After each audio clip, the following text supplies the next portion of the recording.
এবাৰ দেৱাদিদেৱ মহাদেৱ তেওঁ বৃক্ষত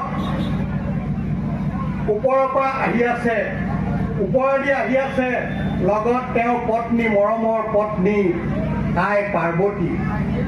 এনেকুৱাতে তেওঁ তলৰ পৰা এটা শব্দ শুনিছে, ৰ ৰ ৰ, অৰ্থাৎ এটা গৰখীয়াই গৰুবোৰ খেদি গৈ আছে, গৰুবোৰে কথা নাখানি দৌৰি গৈছে কাৰণে ৰ ৰ ৰ বুলি ৰ কৰিছে।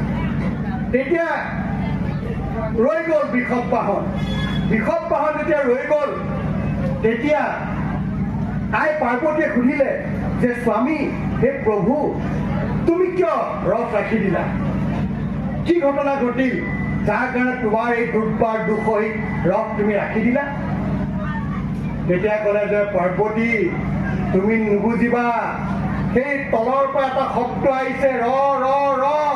এই ৰ শব্দ কোৱাৰ লগে লগে মোৰ সৰ্বশৰীৰ ৰোমাঞ্চিত হৈ গ'ল। কিজনী বা তাৰ পিছত তেওঁ ৰাম বুলি কয়। যদি ৰাম কয়, তেতিয়াহ'লে তোমাৰ এই স্বামী দেৱাদিদেৱ কেতিয়াও পাৰ হ'ব নোৱাৰে। কিয়? এই তোমাৰ স্বামীয়ে যাক সেৱা কৰে, সেইজন পৰম পুৰুষৰ নাম তলত উচ্চাৰণ হৈছে। মই আছে বুলন্ত ৰকাৰা দি শব্দ শুনি পৰম প্ৰসন্ন হুৱে মন। শুনিও পাৰ্বতীয়াবে মনত শংকময়ী, ৰাম বুলিবে কহি দুজনে। যে মই ৰ শব্দ কোৱাৰ লগে লগে মোৰ ৰথ নাযায়, কিজনী সেইজনে ৰাম বুলি ক'ব।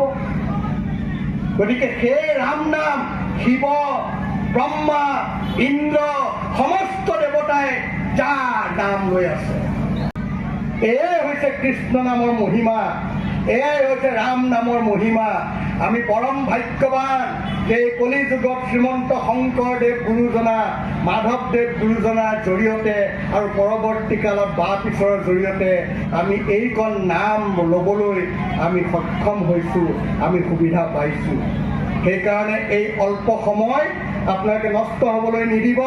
এই নাম মহাসমুদ্ৰত অৱগাহন কৰি নিজেও ধন্য হোৱাৰ লগতে জগতকো ধন্য কৰক, ইয়াকে আহ্বান কৰি মোৰ বক্তব্য সামৰণি মাৰিছোঁ। জয় জগত গুৰু শ্ৰীমন্ত।